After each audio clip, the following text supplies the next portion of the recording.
1222 that I want. It is winter and I'm pale, honestly, moisturize. My name is Alethea if you guys are new here, and I look completely dead right now because I'm about to do my makeup. It is winter and I'm pale and gross and I feel disgusting. But I wanted to first just walk you guys through like what I do to get ready. I am going to Columbia. I live in Kansas City, so I'm going to Columbia where Mizzou is to meet up with my best friend Vicky because she lives in St. Louis. She's a nurse in St. Louis, and I want to meet up with her because I haven't seen her in a while. We want to do Christmas gifts, whatever. So we are going to meet up and I'm really freaking excited. I want to leave here around 12:30. It's 11:20, so I should be all good on time. It does not take me long. The first thing I did was I did my skincare this morning, and my skin is like definitely not where it normally is. But again, it's winter and I have such weird combination skin, so winter time is always really harsh on my like dry spot. But I always moisturize with the CeraVe moisturizing cream, not the lotion, but the cream, because I feel like it just like is so much more hydrating. Putting Aquaphor, oddly enough, on my chin because my chin gets so dry and it is not warm out today. It is like 20-30 degrees out. I'm putting Aquaphor in the areas where I get super dry because I want to lock in that moisture, and that's what Aquaphor does. Definitely on my lips, under my eyes, because if I don't do this, my makeup like cracks, if you guys know what I'm talking about. Then I am using my Rare Beauty, what is this technically called? The 4-in-1 mist. I literally love it. It's called Always an Optimist. And I use a lot, to be honest. Like, I just got this, I think in November. Maybe, yeah, in November. And I love it. And it's the only thing I use for primer other than my moisturizers. So I love it so much, and that is why that is what we got going on. I use like a tray that's like fake marble from Dollar Tree to put in front of me so I don't get my white desk like dirty. I'm using some e.l.f. I'm not gonna tell you guys everything I'm using, that's annoying. Because then I can't talk and I'll get really distracted. I first wanted to talk a little bit about just like, and I already made a whole video talking about this. I really did. But I want to kind of reflect on why I quit making videos on YouTube, because it really is something that would just blow my mind. Because it's like I got 1,000 subscribers and then got extreme, I just call it my YouTube anxiety, because I just didn't want to make videos anymore because I felt so discouraged. And it's like I reached 1K under a year, which is really good. Sometimes that's easy to do, sometimes it's not. It really just depends. But a lot of that YouTube anxiety that I was getting was just basically me doubting myself and the place I had on the platform. I thought, well, how can I be a YouTuber if I'm not really in that teenage era of making cutesy little TikToks and all that stuff that I see people who are even just a couple years younger than me. I just definitely felt like that wasn't my cup of tea. And I was like, if I'm not in that era, I can't have a YouTube. And that's just so not true at all. And I think someone that honestly inspires me a lot is Anna Hyde. If you guys know who she is, she's an awesome YouTuber. She lives in New York. I really related and loved her college content and really love her content now. I can only imagine how hard it is for her because she's literally a nurse and still making YouTube videos. And she is amazing at it. And I don't know how she does that. And I think just watching her really made me realize, and also just watching all these like teachers and stuff on TikTok, because that's my career. I'm a teacher. Because my students are older, I'm like, oh, I can't do this. This is embarrassing. Da, da, da, da. And like, who cares? Who cares? Because I started doing this when I was in college and I loved it. I loved doing YouTube so much. My friends were so supportive. Everyone in my life, for the most part, was so supportive of what I was doing, and I just missed it. And I hate that I let myself get in the era of being almost embarrassed by it. And it's easy to do because YouTube is hard. It is really hard, and you do feel weird and awkward when you film in public and whatever else. But again, like, just seeing the same people comment on your videos, even if it's like your vlog or Get Ready With Me is only getting 100 some views. Like those moments are unbeatable. I'm just glad I'm back. I'm glad I'm doing it again. I even talked to a couple people whenever I was like, should I do it? Should I do it? And a lot of people were very encouraging, but the only thing I had heard that was like negative, which is not negative, it's just realistic, but it's like, you know, how are you gonna manage that with like teaching, and are you gonna have time for that? You don't want to feel drained. No matter what, you're going to love, you can love something, but it can still drain you. Like, I love teaching, but there's days when I come home and I'm in bed by 7 o'clock because I'm drained. It's what happens when you have passion for things. I mean, celebrities talk about it, other YouTubers talk about it all the time. Like, it's not always going to feel super good to vlog, and that's okay, because the days when it does is just the best thing ever. Another YouTuber that I really love is Samantha Nicole. I think she's like around the same age as me. She's like 22. Or maybe she just turned 23 because her birthday's in December, I think, or January. I remember her saying that. Anyways, we are the same age now. I'm just a couple months older than her, and I just used to always think like I loved, once I got into her channel, how transparent she was. Hold on. I just loved how transparent she was about days when she was not having a good time vlogging. Like, she would literally be like, yeah, I'm really not in the mood to be vlogging right now. I just am in a mood, da da da da. And I love that about her. Another thing I love about her is that she is very honest about her anxiety, which is what I struggle with really bad. I struggle bad with some anxiety and just didn't know it until, honestly, halfway through college. I was like, this is a problem. But I don't know, just people like that I really look up to. And I remember I was subscribed to her when she had like 20K subscribers, and then I remember being like, oh my god, she has like 60,000, and then she hit 100K last year, and I was like, girl. And her channel is doing so good, and I love that so much for her. But yeah, I don't know, just those are things in my mind right now. I just cannot believe that I let my anxiety get the best of me so bad with my YouTube. That was exactly what it was. I had avoidant anxiety with my YouTube so bad because I felt like I just wasn't successful enough. And it's like, it's a process, and you have to understand that. I got my 1,000 in a year. I was 1 or 2 months off of being on YouTube for a year, and I got my 1,000 and got monetized, and then I lost it because I didn't post forever. And I still have 1,300 subscribers. I don't know if you are someone who's watching this and you like have such doubts about like TikTok, or you want to be super, I don't know, aesthetic on Instagram, and you're just worried about what other people think. It's 2023 and who cares? I even had students who were really weird about it at the school I student taught at. My kiddos now are not judged. I mean, even if they are judging, they're not gonna do it to my face. And that's all that matters. They're not gonna tell me to my face that they're judging me. And even if they did, I don't care, because I make myself happy, okay? And that's important to do in 2023.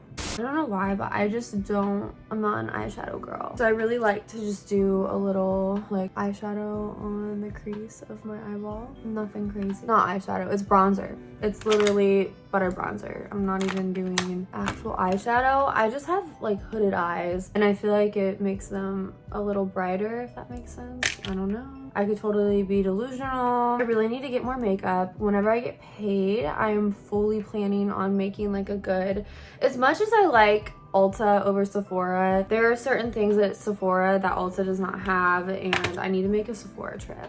I just love the vibes of Ulta so much better. I don't know what it is. I think it's just I've had bad experiences at Sephora's. Like, the workers are really rude to me, and I'm like, girl, I'm just asking if you like this primer. Don't be like that. But whatever, it happens. You don't know what other people are going through, so I'm not gonna judge. I really like this blush. It is so raggedy, but it's like Wet n Wild, and it's just like a stick blush, but I promise it will stay all day. This is kind of like what I use for my base blush, if that makes any sense. Like, this isn't the only blush I'm gonna use. That's the reason why I need to go to Sephora, is I am like just slowly but surely falling in love with Selena Gomez's Rare Beauty. Their products just are never missing. I have not seen a single bad review about Rare Beauty. And I mean, maybe I'm just not looking hard enough. And also, I know people are sponsored and went to that event in New York with her. But like, I just feel like she's a great person. And why would you want to talk down on her products? Because they're good. The other blush I'm using again is just Wet n Wild, because Wet n Wild, don't sleep on it. Do not sleep on it. This is in Pearl Pink, which is real cute. I think it's the same color that this liquid, well, not liquid, but stick blush I was just using is in. So they match. I'm a very pinky blush girl. I don't like the mauves. I don't like the darker blush tones. I like the pink. I think it just, I don't know, looks better on my skin, because I'm not super tan, but I'm not, you know, I have color on my face. At least when I put makeup on, I have concealer. The other thing I wanted to reflect on was like another reason why I was so mad that I quit my YouTube, but it was just like I could not wait for the era of being in my apartment, because I remember filming at home was awful, and anytime I was filming in my college apartment, I loved it. It was a good time. But then when I'd come home for like a Christmas break or something, it was like really hard to make content and get into it because the dogs are barking and my parents are in and out of the basement and you could hear it in my room because my room was in the basement and whatever else. And I just hated like how I felt like I couldn't get into my groove there. That's all I look forward to. I was like, my YouTube's gonna take off so heavy when I get an apartment and I can focus, on being alone and making all this like really good content alone. And then I just didn't do it. Literally didn't even touch my camera. I film on my phone, but I didn't even make a single vlog. I think I tried in June. I actually made and began editing a whole video on why I left YouTube because I wanted to restart it then. The other thing that really is helping me is that my boyfriend is very encouraging. You guys have not met him. Maybe you will soon, I don't know. But he is very encouraging and thinks it's like the coolest thing ever that I even like have the ability to do YouTube and like make a channel and edit, and he just loves that. So I hate that I gave it up, because I also think it's really cool to have that skill to be able to edit and do whatever. Other thing that I'm going to do today is I'm going to attempt like wet my hair, part it, and then blow it out a little bit, because again, I got my hair cut in layers. They're not huge layers. I honestly want more. Like my hairdresser, I'm gonna see her at the end of the month, I think, and I want more going on. I need more bangs because this just isn't enough. But I'm also really stingy with my hair. So I don't blame her for not cutting a lot, because she's been doing my hair since I was in middle school. She knows how I am. I don't like cutting my hair at all. Also guys, just a little quick mascara tip. I love L'Oreal's Telescopic. So I have pretty long eyelashes. I do use an eyelash serum because they are not naturally like this at all. This holds a curl though, and I love it, but it flakes. At least on me it does. It like, I get like that little dark under eye thing. So when I'm done getting like my length and curl with this, hold on, and I'm gonna get it all over my eyelid because I do like to do a little undersweep. You guys get what I'm saying? I saw that on TikTok and do it every time I do a mascara now. So when I'm done doing that, I go in with my Lash Sensational, like the Sky High by Maybelline, because this does not flake out all on me, but it doesn't give me like the exact look that I want. But these two together, like, be for real. I like a little chunky lash vibe. I don't know about you guys, but I really do. And I do bottom lashes. I used to not like ever touch my bottom lashes, but I do now. I think it looks cute and kind of just makes my eyes look bigger, because I feel like my eyes are very like almond, and I like to have like big old bug eyes sometimes. I don't know, maybe it makes them look smaller. I don't know. I just used to never be like a bottom lash person, but I like it now. Okay, I think we're good on the lashes. I don't know, what do you guys think? They look pretty long. Maybe it's just me, but also like when I'm looking at the side, I feel like it has really good curl, which is to the Telescopic. So Telescopic and Sky High together, perfect. The next thing I'm gonna do is my lips. So I like to use the Maybelline. They just put sensational after everything, don't they? Lash Sensational, Color Sensational, 104 Gone Grayish, I think is what it's called. 104. I remember seeing someone on TikTok using this, and I love it. It does give Pillow Talk vibes, I am not gonna lie. And it's really smooth too. And I don't do a lot just because I do have lip fillers, and sometimes I feel like if I overline my lips, it's like, what's the purpose when I have fake lips anyways? I had bought this NYX lip liner, and it really is like not that good. Like, it's really dry. So I think I might just try to use this like as an eyeliner, like a bottom liner or something. But like, it was not doing anything for my lashes, my lips. Like, it was super hard and tough on my like skin. Just wasn't the vibe. I do like to do a much darker line on the bottom though, so then when I put my gloss on, it kind of blends out, you know what I'm saying? Okay, the first gloss I go in with is the NYX Butter Gloss in Sugar High. This is just an OG. It just keeps my lips moisturized compared to some other lip glosses that I use. So it's also really pretty brown, and I love it. Okay, and if I do want to use a lip plumper. I will use, which again, I don't really need it, but if you know, you know, you get it. The ColourPop So Juicy is actually really good. I saw this on TikTok as like an underrated lip gloss, and I would agree. It just really reminds me of like the really good, super shiny OG lip glosses that I feel like they only sold in the 2000s. I really wouldn't know. I mean, I wasn't a teenager in the 2000s. I was like 3 years old, but put a little bit of that on there. Okay, I think that looks good. I want a little bit more blush. I don't know why. I've just, like I said, I've been a blush girl lately, so I'm gonna slap a little bit more on that. On my cheekies. I really wish I could do like that really pretty cherry colored lip. Not red, but like the like mauve into cherry, darker cherry toned that I see a lot of my favorite YouTubers can really wear a good like reddish lip. And I can't. I don't know what it is. It looks freaking weird. And I'm like, well, my hair is dark and I'm tan. I don't know what it is. I don't know if I'm not buying the right products, but it's just not the vibe. I feel like I need something to brighten up the inner corner of my eyeballs, so I'm gonna try to see if I can get like in my heat palette OG Naked Heat, maybe like the first one.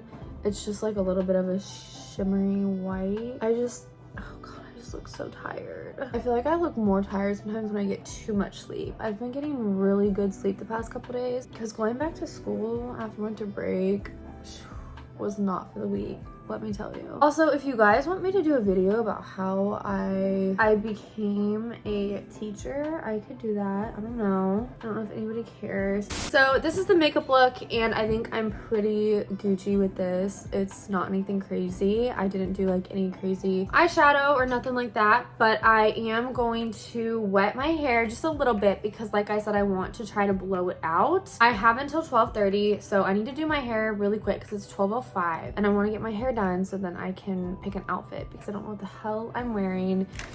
Vicky doesn't know what the hell she's wearing either, so we're just a lost cause. Okay, I'm gonna do my hair. So this is what we're kind of working with. I just did like a straight blow dry and I really didn't wet my hair too much, so it's kind of just like chill, if that makes sense. I think now I'm going to pick an outfit because it's 12:22. Good thing is though, Vicky is about 15 minutes closer to the restaurant we're gonna meet at. We're gonna go to some place called Addison's. If you guys are from Columbia or live in Missouri and you've ever been there, let me know how you like it because I'm excited. We're meeting there and I really don't know what to wear. I think like comfy cute, but also I don't freaking know. So I'm going to start getting ready outfit wise, and I will come back and show you guys what I end up wearing here in just a couple minutes.